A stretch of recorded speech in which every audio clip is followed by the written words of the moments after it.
everybody. Welcome back to the podcast. I'm Taya, Hi guys, I'm Heather. and today we're talking about money, finances to be specific, and investing it or not Doing investing stuff it. Yeah, doing stuff with money. This is a topic We near and dear to Heather's heart, and is. so she is going to be leading the charge today, and I will chime in when I have something to say. I think we both love money, and Sure. Yeah. Yeah. and we both grew up in the same religious community that Bible says certain things about money. The love of money is the root of all evil. Did Injurious I? things, Oh, okay, according to the translation we used. Yeah. gotcha. The love of money S- is the root of all sorts of injurious things. I don't know what injurious means, but it sounds bad. Uh, Yeah, like the showy display of one's means, having money goals was Retirement. always, yeah, we never thought about retirement because we actually had a belief that this world would end soon and we wouldn't reach the age of retirement. So I never thought about retirement accounts, 401ks. I was just like, I don't need that. And now we have a different point of Yeah. view. I remember thinking like, why would I invest my money? Because I'm not going to need it in the future. I need it now. Yes. That was the mentality of Yep. no future planning. Just like use it now. Same here. Yep. And then we also were taught that it's important, to be humble. And so if you had a humble job, a humble lifestyle, that was viewed as being more spiritual. Money was viewed as a distraction. I remember the word ambition was a bad word. You wanted to not be ambitious. Yeah, yeah. Yeah. Making something of yourself was not encouraged Yes. in like a secular sense. Like they had other Exactly. goals for you to reach, but they were of a spiritual nature, not worldly, if you will. Yes. But And that even translated into education. We were discouraged from studying a long education, going to university. A lot of those longer educations make you more money, such as a doctor or a lawyer. That was like a just hard stop, no go. You yeah, don't go to college or university for that long. You can get a short degree. yeah. Things like trade school was okay. And like in the state we live in, there's a program called Running Start where the last 2 years of your high school, you can do a trade school or get like your AA from a community college or something. And so a lot of kids in our community were encouraged to do that, get a skill, quote unquote, and then just enter the workforce, get a part-time job and volunteer the rest of your time. Yep. So, or in my And case, drop out when you're in seventh grade and get a right. GED at some point later if you need. Yeah. Yeah. So That wasn't frowned upon at all. It was like, oh, okay, good. yeah. Yeah. I feel lucky that my dad really encouraged me to go to school and to study something, which pushed me into nursing. But I got my associate's degree in nursing and I was like, I'll never go back to school. I don't need to. And it wasn't until last year that I got my bachelor's degree. Yeah. And I would have never thought about that, a few Yeah. years ago. In fact, I didn't think about it until a I few remember years ago. what hospital was it where it was like a requirement after you'd been there for X amount of times and Yes. and you were like, well, I don't Now know I if I have to want to quit. stay there. Yeah, do I have to quit because I don't want to go Yeah. back to school? And then Yeah. look at you now. Thanks. It's basically a lot of hospitals are leaning that way. Almost all the big hospitals in Seattle are after 5 years, you have to have your bachelor's degree. And I think after 5 years, you have to at least be in school to get your bachelor's degree. And then like within 7, you had to have it. So yeah, I was like, do I quit? I don't really want to go back to school. Plus, I mean, it's the expense as well, Yeah. There's other things that went into it. But yeah, it was kind of a big deal to think about what I wanted to do, what I was going to do. Yeah. I was more leaning towards quitting than going back for my bachelor's, just so you know. Like I'll just bounce around these hospitals. It's fine. Yeah. Yeah, yeah. There was an interesting shift mentally when Jake started his own electrical company. And for I know the first chunk When of was time. that for some Okay, so context? it was after we left. He's been in business a year and a half, and I'd say for the first 6 months solidly, the goal was to like have enough work to keep him busy, not try to build an empire, just make enough to cover our bills type thing. And then at one point he's like, I could really make something of myself. Like I could make money. Like we could do things like this. Yeah. We could build a business. And I was like, Mm-hmm. let's do that. And he's like, it Yeah. just literally never occurred to him To be ambitious. to be ambitious. With it. Exactly. Yeah. And lo and behold, it's doing fantastic. And, you Yeah. know, he's got big goals, and I love that. But yeah, like that ambition. It's just funny to me that it took so long to like kick in, and Yeah, how even that after you were out. training, how that training just really Stuck with you. really stays with you. Yeah, Let for go. sure. Yeah. So I guess the consequence of all of this and how we were raised is that we had no financial literacy. Like I said, we didn't know anything about 401ks, investing. What? And I think that's a common thread amongst a lot of people, whether you're religious or not. A lot of people think investing is for the rich, and it's so complicated and we'll never learn how to do it. I don't know. Yeah, playing the stock market. Like I think Yeah. that was always my impression of like, I'm not Wolf of Wall Street. Like I'm not gonna Right. sit there and do day trades, and it's not like Exactly. that at all. No, definitely. So it's been exciting to Yeah. go on this financial literacy journey and realize that money is like financial security means options, right? Like if you are in a job that you hate and you're financially secure, you can leave it. You can quit. Yeah. If you're in a bad relationship and you are financially secure, you can get out of there. Yeah. You know, so I think money is a tool that we all need. Yeah. Spending and like how I viewed spending into played into it a lot. In that, like when I got married, because I didn't have a career, I always just had like whatever part-time job at whatever cafe or oddball thing I could do. I got married with $17 in my bank account. Like, Nice. I know. That's it. And Jake had many more dollars, and that was great. That's good. That was nice. Yeah. But it like never occurred to me to want to need to have a bigger savings account, which is baffling. My relationship with money growing up was really interesting. You know, I thought we were poor growing up. It turns out we weren't. My parents were just squirreling away all the money so we could take that trip on the boat. Oh, yeah. But buying things secondhand before it was trendy, like that's what we did. And Yeah, you know, so Speaking of the importance of putting away money, emergency savings. yeah, That's something that I always had a little bit of savings, but there was never like a number that I wanted to have or that I knew you should have. Like now I know, like, shouldn't you have 3 or 6 months of your expenses? yes, they recommend Yeah. 3 to 6 months of expenses depending on your situation. And yeah, I was like, oh, if I've got, a couple $100 in the bank, that's fine. But that really doesn't cover you in like a real emergency. No, it really doesn't. And yeah, the other thing I learned about savings, high yield savings accounts. If you don't have a high yield savings account, you are losing money. Your regular bank or credit union gives you squat in regards to interest on Yeah. your savings account. And like even in a 0.0 CD. something. Right? Like Even a CDs, CD. Yeah. CDs Yep. were really, I feel like, popular for a while. Yeah. And now, yeah, the high yield savings accounts those are where great. it's at. Yeah, those are great. Because you get like, instead of 0.01%, you get 5%.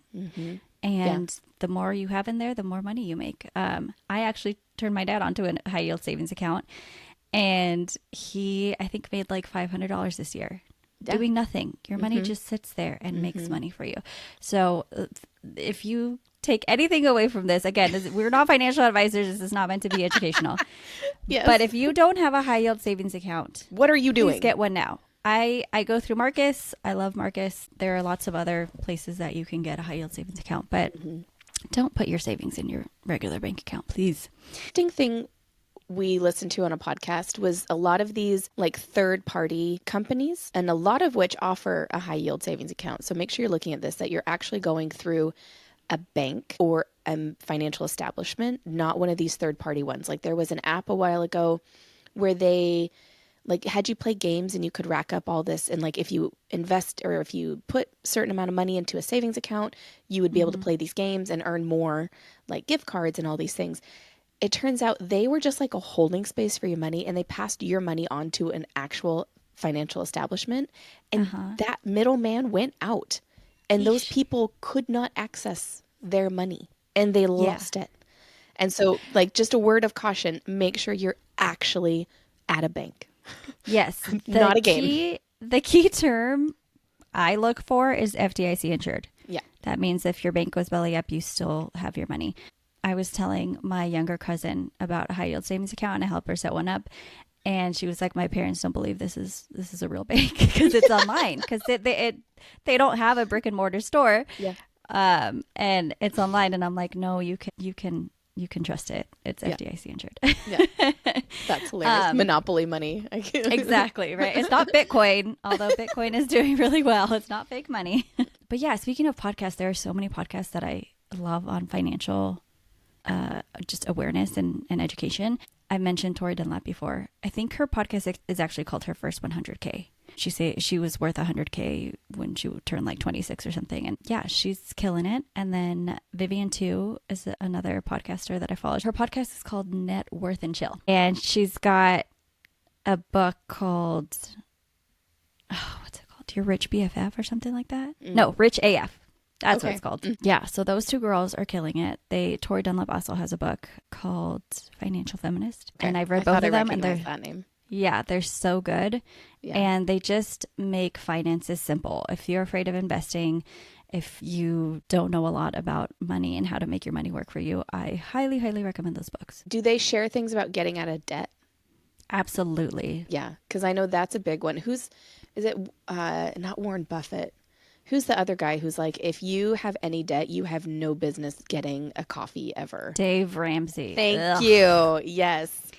And like, don't he's kind of like a hard him. ass about it. He's and I know, like, absolutely an asshole about it. Like, so there's so many different ways to go about it. And I think having more input helps people feel like it's attainable. Because, yeah, you can do it the Ramsey way and just like strap down and really get through it. But you can also enjoy life a little bit, right? There can be a balance to it. yeah. So I love Tori Dunlap because she talks about her dislike of Dave Ramsey, like very vocal about it. And she's like, if you bought a $5 coffee every single day this year, it would come out to like $1,800. Is that a lot of money? Yeah, kind of. Is it life-changing? No. Are you going to be able to afford a house at the end of the year because you didn't get your coffee? No. Like, Yeah. yeah. So There might be ways to get bigger bang for your buck. yeah. Yeah. I really like Ramit Sethi. Also, he's got a book called I Will Teach You to Be Rich. And he is so funny. And he like also just like gives it to you straight. But I don't know. The way he does it is hilarious. I think he's pretty funny. He doesn't like Dave Ramsey either. I don't think he subscribes to it. It's like an old school mentality, right? Yes, Yeah. definitely. I would say that is very true. But like some of his things make sense, like his, debt snowball method or debt avalanche method on how to pay off debt. The I Will Teach You to Be Rich book is really good because I think he's got like 6 steps to getting you out of debt and how to negotiate with like credit cards to get your interest rates down and stuff like that. And Things that Yeah. a lot of people don't know about. Like yeah, he's got a Netflix show as well. I think it's also called I Will Teach You to Be Rich. I know he's got a YouTube channel. His book is hilarious. If you listen to it on Audible, he narrates it. And it's so good. It's so funny. There's like into it. Yes, Yeah. there's just laugh out loud funny moments to it. And it's like love a that. book on finances. Like what business does it have making us laugh? But I mean, how much more palatable, right? exactly. Yeah. Yeah. It makes it fun, honestly. Yeah. I think. So yeah, from all those people, those books, I learned about 401ks and how if your employer does a match on your 401k and you're not taking it, you're losing money. So always take that. IRAs. I Oh. knew absolutely nothing about IRAs. I know. It's so Good old exciting. IRAs, yeah. I know. Yeah. Individual retirement account. Is that what it stands for? Sure. Okay. I don't know. I have a you know Roth. what? That's all I know. That's an IRA. Yeah. Yeah. I didn't know that there were limits to how much you could put into these accounts. Yeah. Like the IRA, I think it's $7,000 a year. 401k, it changes every year. They usually Yeah. up it. Yeah. It went up a tiny bit this year. Maybe it might be 7,500 now. Yeah. Yeah. Yeah. And then same with the 401k. I think it's like 23,000 you can invest in. Yeah, I didn't know that either. We can start accounts for the kids. Oh yeah. which is something we actually need to dive a little bit into because there was some misconceptions we both had, and then we learned that they're not true. So we're doing some exploring into that. But can we back? What made you get into this? Like, have you always been curious about it? I think the answer to that is no. But like, why all of a sudden? Why do you care? Good. Well, I like money. And I was not always very smart with my money. I allowed myself to get into a lot of debt. And so I just started looking up ways to get out of debt, which there's no quick way. You just got to work and you just got to pay it off. Yeah. But there's some better ways to do it, like pay off your credit card with the highest interest rate first. Or you could do the snowball method, which Dave Ramsey recommends, which is pay off your lowest bill first. And that kind of gives you encouragement and you get excited that you got somewhere and it encourages you to keep going. Yeah. Yeah. But yeah, I think it started with a debt and like, what's the best way for me to get out of debt? And then I was introduced to the idea of sinking funds. It's like little different savings accounts for different needs. Yeah. So like you can have obviously your emergency sinking fund, which is just savings account. You can have one for your pets. You can have one for your car. You can have one for travel. And so that sounded so cool to me to like not have everything in one account, but to separate it out so that you can spend your money and not feel guilty about it. Like I saved up this money specifically to spend on clothes. And now I can spend money on clothes. Well, you get a clear visual on how much you have, right? Yeah. For a said expense. Yeah. If you have $7 for clothes, you're like, well, shit, can't do Exactly. much for that. Versus Right? if you intentionally put money in that, you're like, okay, now I can go. I can go on a shopping spree. I've got $500, but I also have all of my other, bills covered. I also have my emergency savings funded. Yeah. And one thing about me is I freaking love spreadsheets. I love to plan. I've had a spreadsheet on like all of my bills probably for at least 15 years. So do you like budget every month? Like what, or do you keep track of your spending? I keep track of my spending. Okay. In a spreadsheet. Yeah. And mostly I keep track of my bills because Okay. that's one thing that my dad taught me that actually stuck is don't pay your bills late. So I've not hardly, I mean, I'm sure I have paid a bill late, but I too pride myself in not paying my bills late. And I just got a bill from the hospital and I was like, what on earth? Like I swear, and it was like the final notice before it went to collections. It was that like red. I was like, oh my God. Yeah. What's happening? I'm like, I swear I didn't get this. So I called, to pay it stat. And it was like, I murmured on the phone, like, I swear I never saw that. Like, am I losing my mind? And she goes, oh, well, here's the email we sent it to. I'm like, well, that's the problem. You sent it to my husband's email. Oh, he was never going to get it to me. No, he signed up for like e-notifications. I'm like, no. geez, that's why. I'm like, okay, I'm glad I'm not losing my mind, but we got that rectified. Yeah. But yeah, that panic of like, oh my God, I didn't pay something. Yeah. Oh. This is going to go on my credit score and all that stuff. I know. That's another thing. I've been signed up to Credit Karma for a long time, so I watch my credit and I enjoy that kind of stuff. So I think that's why I got into it was I actually enjoy it. Yeah.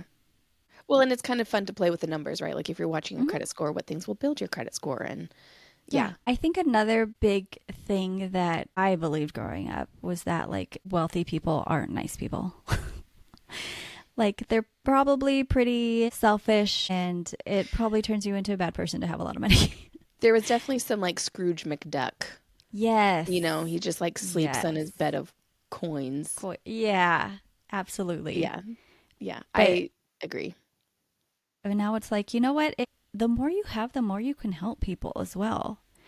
And not just, like donating to charities, but like your family.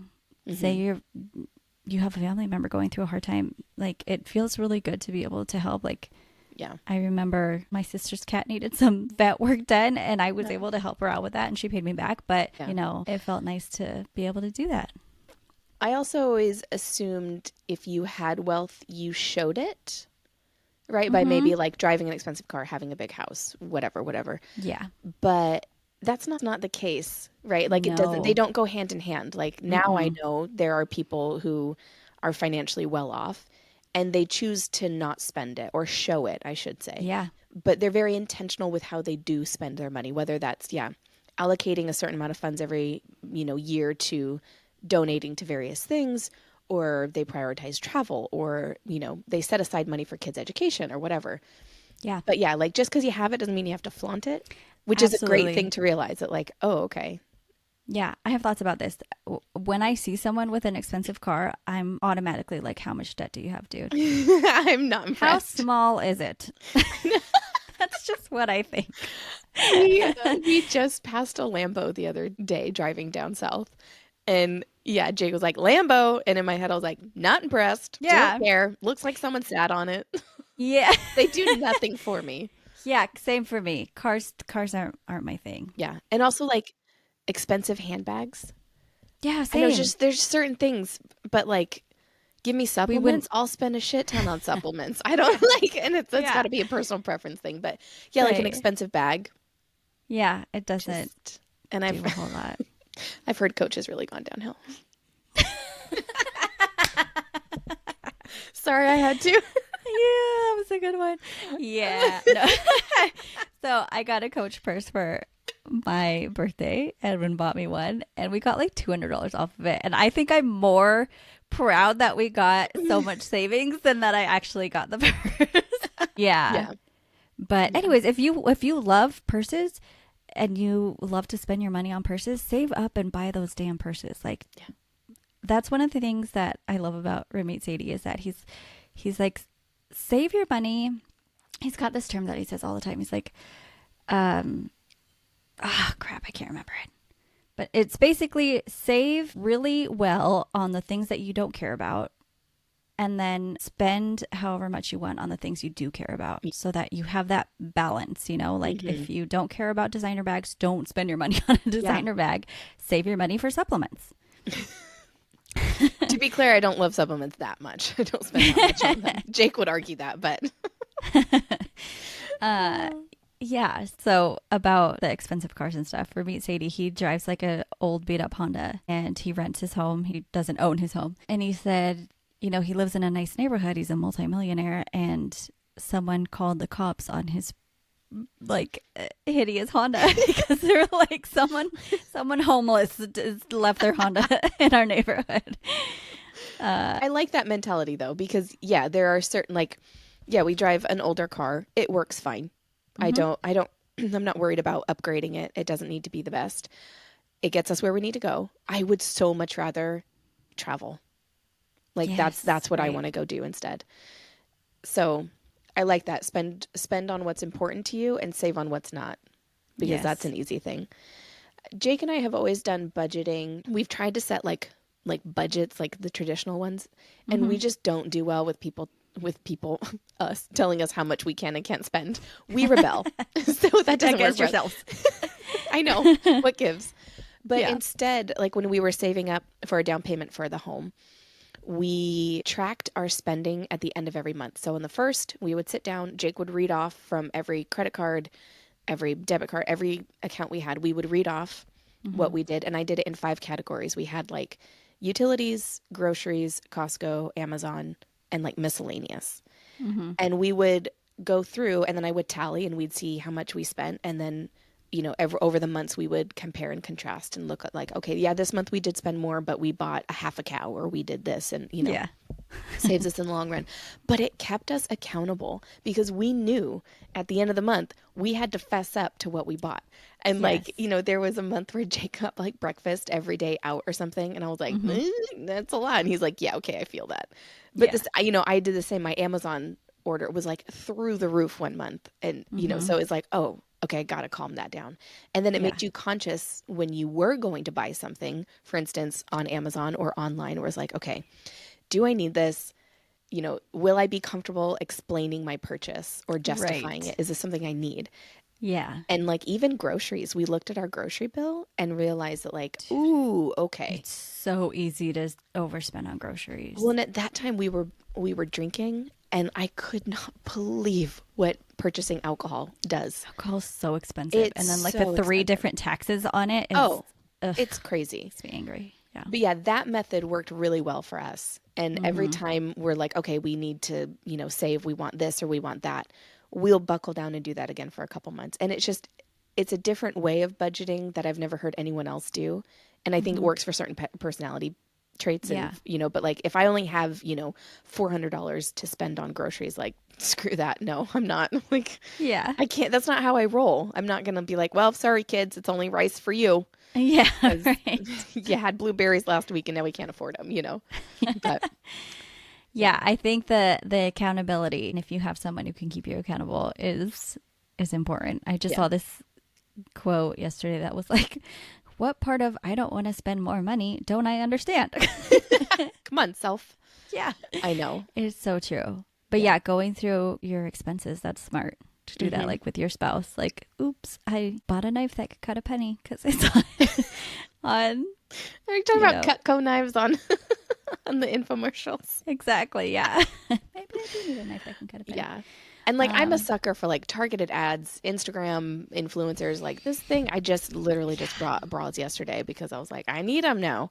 And I saw it and I was like, well, don't mind if I do. And then I bought it and I was like, no, did I need that? Did I do? Yeah. Could I have waited another week and gone shopping and found them for way cheaper? I don't know, but yeah, there's so many tips out there of how to like curb your spending. Like if you're going to spend more than $100, you have to tell your spouse if that works for your situation. Relationship. Yeah.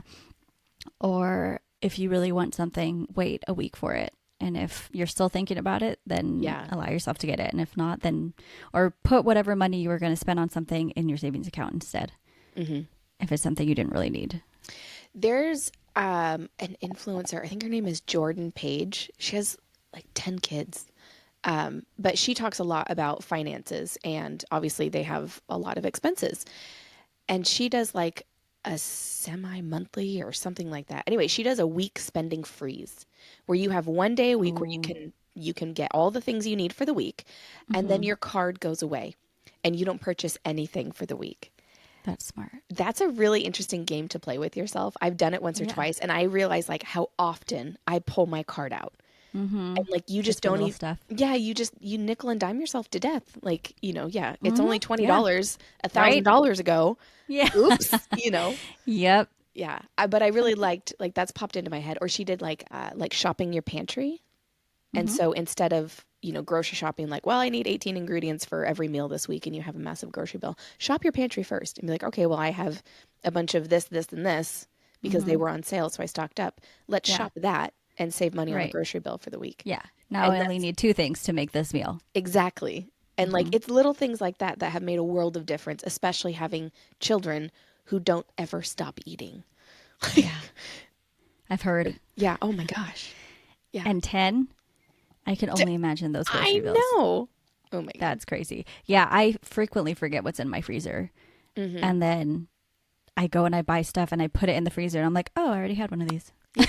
For sure. I think an important thing to have in mind is that even if you can't save a lot, even if you feel like you don't have a lot to put away at the end of the month, start small. It's okay if you just save $10 a month, start small and eventually you will have a nice chunk of money saved up. I had my emergency fund. I've never had 3 to 6 months worth of savings. So I'll just say that, but I did have a small emergency fund saved up. And I recently had to get tires and that's not cheap. Yeah. And I have like all-wheel drive tires on my SUV and I was able to pay for it. They showed me how much it was going to be and I was like, okay, cool. I've got that.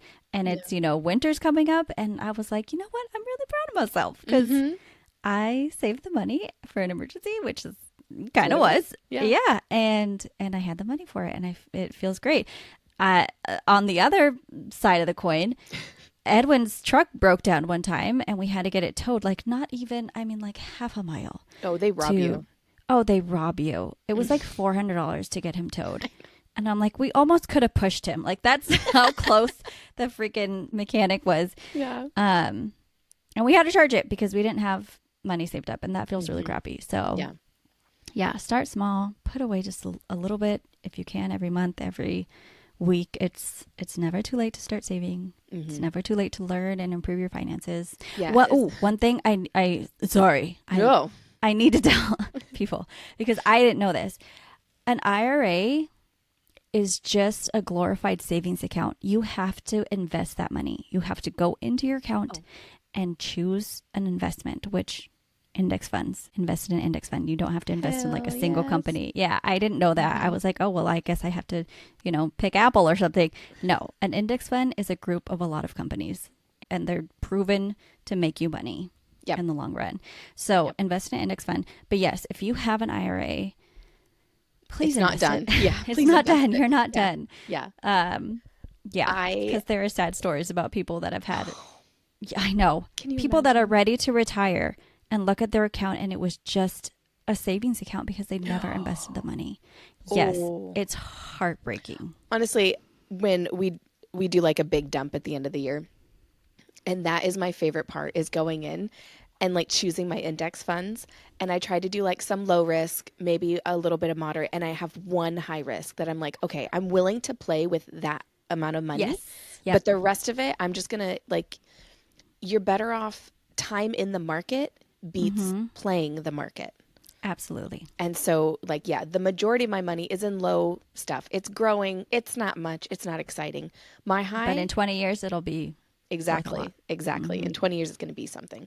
But I like having that range. And I have some international, I have some domestic, I have like some mixed, and they're all across different platforms too. And while it was a little bit intimidating trying to, because they all like have these VUG and the FAM. Yeah. Like, what? FSF. Yeah. So, but like clicking around, I found breakdowns where it explains like the companies, the majority, like where the money is allocated.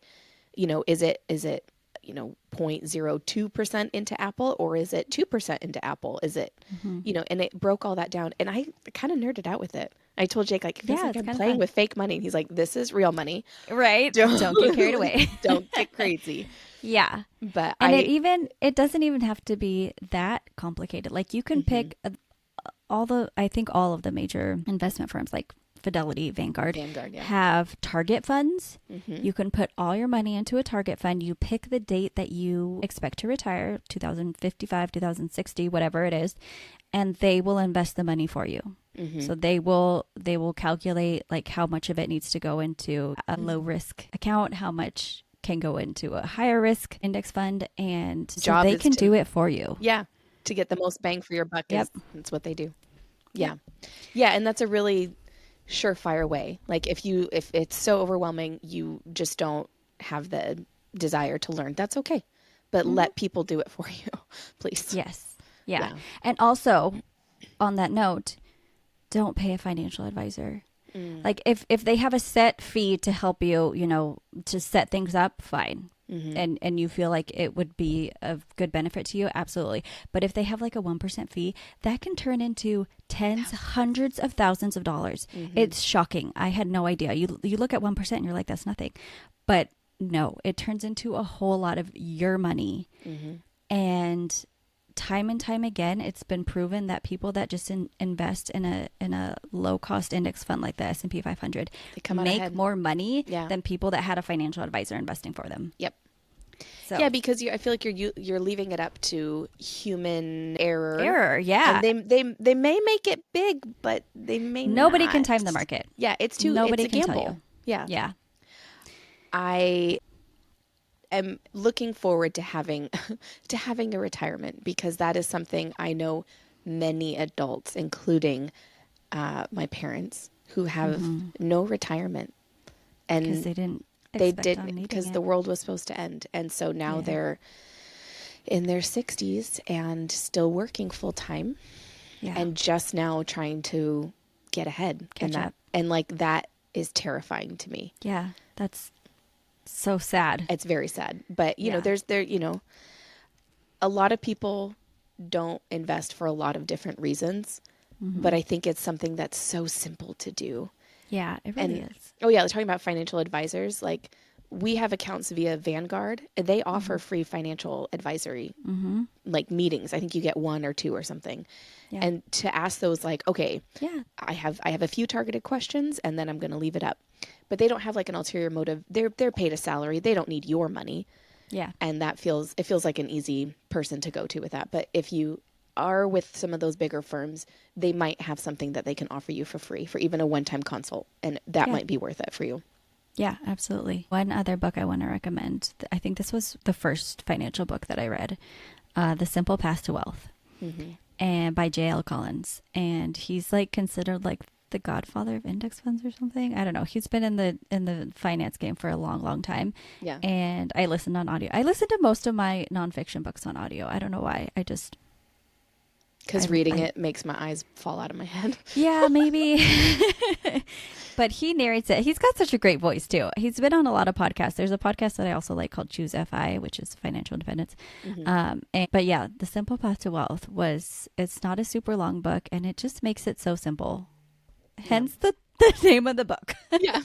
Imagine that. But yes, it does make it simple. Investing does not have to be hard. And yeah, I'm hoping that I can retire early. And the way you do that is with your investments, with your 401ks, your IRAs, But here we are, Yeah. We started in our mid-30s. And, we're maybe a little bit behind. Although statistically speaking, we are ahead of people our age, which is mind-blowing to me. I do. Are we? Yeah. Wow. Yeah, no. A lot of people don't take it seriously in their young life, in their 20s and early 30s. I know. Yeah. We done did it. We're living proof. We done did it. Oh my God. If I could tell myself 10 years ago, girl, I think I've turned down 401k I matches have. with employers. I remember. I'm like, no, I need that money myself. Thank you. One of my first jobs, I think it was my only job work. No, I did work full time another time. But they're like, we have we're excited to offer 401k. It was a small deli in town. I think they matched it. And I was like, dumb. No, don't need it. And now I'm like, man, and now it hurts. Yeah. It hurts to think about. I was 21. Like that would have, man. Yeah. It would have been worth at least another $100 now. Yes, exactly. But it's not too late to get in the game. It's not too late. Yeah. Don't let it overwhelm you. There's so much information out there that breaks it down into really manageable chunks. And if it's not your cup of tea, at least get the basics of it. And I sincerely hope by the time my kids are in high school that there will be an overhaul to the education system, and they will include financial classes. Yeah. I think just the basics, right? Yeah. Like there's so many things out there that like you should know this as an adult, and then you graduate and they're like, what do you mean you don't know this? Like, well, who the hell taught me? Right. And like, no one. Basic smart money management. Don't have to get complicated. Don't need to fully understand the stock market. Although I will say The Big Short, that movie with Christian Bale. Yeah. About the housing market. Yes, the housing market. Yeah, we watched it together. I freaking love that movie. And every time I watch it, I understand a little bit more about the stock market and mortgages. And it's so crazy to me because it all popped when we were still in the religion. And I was like, nah, it's a bummer. We were like barely out of high school. Yeah. The ones of us that graduated. I was going to say, we were technically out of the country for it, but I remember it was bad. Yeah. I remember people freaking out. And I was like, oh my God, we're going to lose our house. We were fine. But in the religion, you're kind of like, whatever. Sign of the times. Exactly. So that being said, there's lots of stuff out there to educate you, whether you want to do a deep dive or just skim the top and learn the basics, but don't wait on it. What I love about Tori Dunlap and Vivian too, just one last thought, is that they are very passionate about educating women on investing and being better with their finances, because women traditionally make less and have less invested, but women are better investors. The women that are investing make more money with their investments than men, because people tend to freak out when the stock market crashes or when things, start to head down, and then they pull their investments out, and you're really not supposed to do that. You're supposed to sit in it. Let it sit. Yep. Yep. And I guess women are better at that. So yeah, I know how many people sold their homes.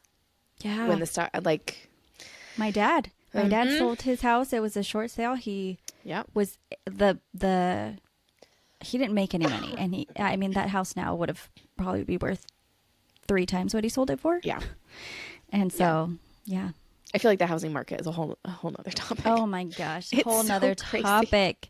It's so Taya owns her home and she got a hell of a deal, and I'm jealous, and me and my husband are looking to buy soonish. I mean, we got But what we it's paid just for. depressing.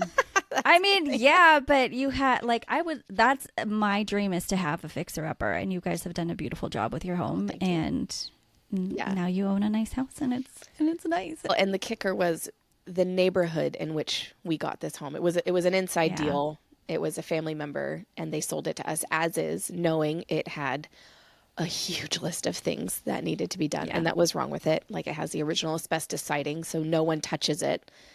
You know, we're looking at getting insulation in our walls, and I just had a company like, we won't touch your house because of that. Thankfully, there was no asbestos on the inside. We had all of the inside tested.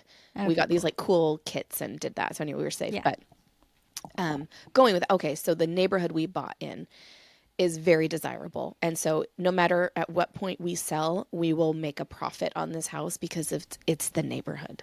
That Yeah. we're an old And- town. We have partial water views, like all yeah. the stuff you've done to the inside. yeah, and we've As well. facelifted it. Yeah, Yeah. for sure. Yeah, that's my dream, is to buy a fixer upper, which is probably a good thing because that's probably all we can afford. Yeah, yeah. Freaking Washington is expensive. Anyways, that I think is it for Yeah. our podcast about finances. Are you ready, Taya? That's got to be Book so annoying. segment. Yeah. Okay. What are you reading? Okay, so the first book I'm reading is called The Push by Ashley Audrain. Yeah, And- I read this bio on it on Goodreads, Yeah. and I'm so curious to hear your thoughts because it sounds Okay. like a lot. I'm only 50 pages in. Okay. So what it's about is a woman who gives birth to a baby girl, and she thinks something's wrong with her. It's a thriller. You know what? I said that The Measure was a thriller. It wasn't. So sorry about that, guys. So but disappointed. I know.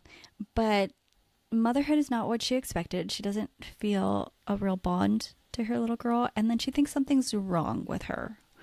And then she has a son, and it's everything that she hoped, with her first child. She has that bond. She's loving being a mother, but the older her firstborn grows, the more she thinks something's wrong with her. So I don't know where it's going. Interesting.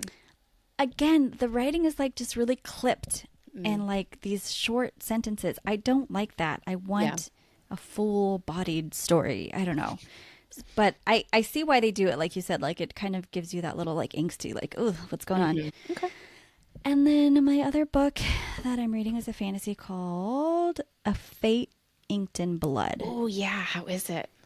It's really good so far. Oh, I'm okay. really liking it. It's by Danielle Jensen. It's giving When the Moon Hatched vibes, if you've read that. Yes. So yeah, it's a fantasy. People have powers. It's like kind of that, like there are tribes and people live off the land kind of era. Okay. There's a hot guy. Naturally. And he's frequently without a shirt on. As they and- should be. As they should be. And yeah, so far it's really good. The female main character is a badass, Love that. which I love. Yeah. Yeah. So I think it's going good places. I'm excited. I'm like excited to read that, More. like Yeah. Yeah. Mm-hmm. Well, I added it to my list. I have it on hold on Libby, and I'll get it in 15 weeks. So that'll be Nice. fantastic. Oh my gosh. God, I Okay. know. That's okay though. Yeah. So what are you reading? Okay, I am reading Ruth Ware. I'm giving Ruth Ware another try because I've read 3 of her books, and I'm not the biggest fan. This one's called One Perfect Couple, and it's kind of like Survivor meets Hannibal Lecter. Oh, jeez. Wait, is Hannibal Lecter a cannibal? Yeah. Okay, never mind. It's not him. It's someone else. I was like, what? It's a thriller, and it's about a couple who goes to be on a reality TV show on a deserted island, and it's supposed to be amazing, and then all hell breaks loose, and they end up stranded, and so I started yesterday, and I'm halfway. It's Wow. an easy, quick read. It sucks you in. it lingered a little bit in the beginning for me. I was like, okay, I get it. You don't want to go on the show because you're a scientist and you're like normal and blah, blah, blah. But like, let's move on. Okay, let's get there. Yeah. But now I see why they did that. So I'm not mad at it. Okay. But yeah, it's like, it's just whiplashing me and I'm really excited to finish it and I'll probably finish it today. And she's British, right? Yeah. The Ruth Ware. Yeah. Yeah. I've read some of her books. It's not too British. Okay. Although there's a couple terms where I'm like, does that mean what I think it means? And yeah, it's fine. And then since we recorded last, I read Red Rising, and I don't remember who wrote that. It's a guy, and it is crazy. I would recommend it. It's, I'd say, more sci-fi than fantasy because people don't have powers, but there is like, they're on Mars, right? So it's, sci-fi. There is no romance. It is straight up just kids killing kids. They're like 18. Cool. They're 18. So it's like a Hunger Games type a Hunger Games Divergent, Ender's Game combo. Okay. Really. Cool. Yeah. But there was a twist and I didn't see it coming. And I literally sat there and was like, oh my God. Oh my God. Jake was like, are you okay? What's wrong? He's like, and I told him, and he's like, oh, I thought it was actually something serious. Like, this is serious. It is, yeah. My bot. Don't even know. So yeah, I really loved Red Rising. And it's part of a trilogy. It's a completed trilogy. I can't wait to read the rest. So nice. Yeah. So since we last spoke, I read Heartless Hunter. Oh yeah. Which did I tell you I started really that? Did you? When? I did. Like this summer, I DNF'd it. I know. Why? I think I had other books I was more interested in reading, and I was like, it's fine. Yeah, she plays like a vapid character, but then like she's actually like really but like he was onto her from the beginning, and I don't know. I just maybe it got better at the end though. It does get better. Okay. It did not turn out the way I thought it was going to turn out at all. Okay. Yeah, so I'd say give it another shot. Okay, I will. It is the second book though. Is I was looking for it everywhere. My library didn't have it. And I looked on Amazon and they had it and it said February 2025 and I was like, oh, it hasn't come out yet. Not even come out yet. Oh, yeah. I see. Yeah. So darn these unfinished series. They're killing me. Yeah. So make sure you tell us what you're reading and send us any recommendations because Lord knows we don't need more, but we need them. Yeah. So, yeah. We want them. Yeah. We want them. Thank you guys again. And next week, it'll be a surprise because I don't know if we know what we're talking about. Do we know? Yeah. Yeah, we know. Hold on, We folks. know. We know. Hold on to your butts. Well, on our schedule is entertainment. So movies, music, things we weren't allowed to listen to before. What we're enjoying now, and you know I'm gonna talk about Chapel Roan. Yes. Oh my gosh. And Harry Potter. Oh yeah. Okay. Yeah. I'll get my thoughts ready, folks. All the things. Yep. Mm-hmm. And then after that, I'm so excited because we're going to talk about books. The episode after that. So it's going to be great. Yeah. Follow us on TikTok, TFFO Podcast. Follow us on Instagram, 30 Flirting and Freaking Out. Yeah. And if you want to send us an email, tffopodcast@gmail.com. Yeah. Thank you again, everybody.